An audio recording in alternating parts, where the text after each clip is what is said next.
দেশে অনেক বিভ্রান্তকারী আছে, অনেক রটনাকারী আছে। এদের ব্যাপারে আমাদেরকে সতর্ক থাকতে হবে, দেখতে হবে এরা অতীতে কি করেছে। সেই অতীত বিবেচনা করে তাদেরকে আমাদেরকে চোখে চোখে রাখতে হবে। সেই অতীত বিবেচনা করেই আমরা ভবিষ্যতে তারা কি করছে সেদিকে আমাদেরকে নজর রাখতে হবে।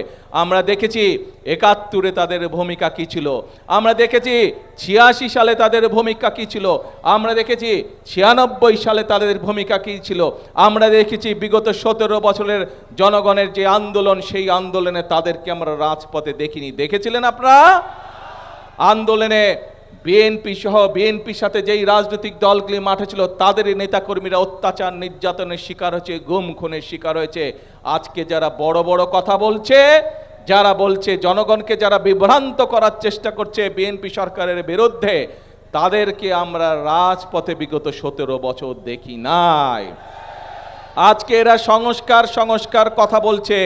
বিএনপি ২০২২ সালে সংস্কারের কথা বলেছে। কোথায় ছিলেন তখন আপনারা সংস্কার নিয়ে?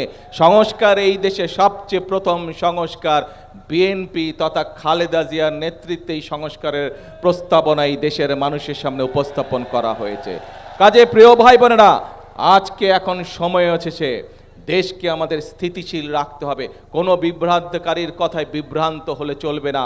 বিভ্রান্তকারীরা যদি বিভ্রান্ত করতে আসে অতীতের মতন, তাদেরকে সমুচিত জবাব দিতে হবে যে তোমাদের অতীত আমরা দেখেছি, তোমাদের অতীত আমরা জানি, তোমরা অতীতে কি করেছো, কাজে তোমাদের কথায় আমরা কান দিব না।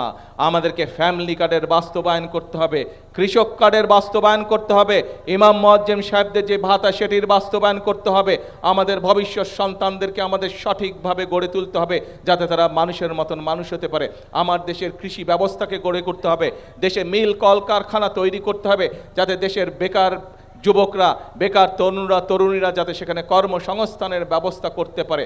অর্থাৎ আমাদেরকে এই কাজগুলো বাস্তবায়ন করতে হবে, তাহলেই আমরা সামনের দিকে এগিয়ে যেতে পারবো।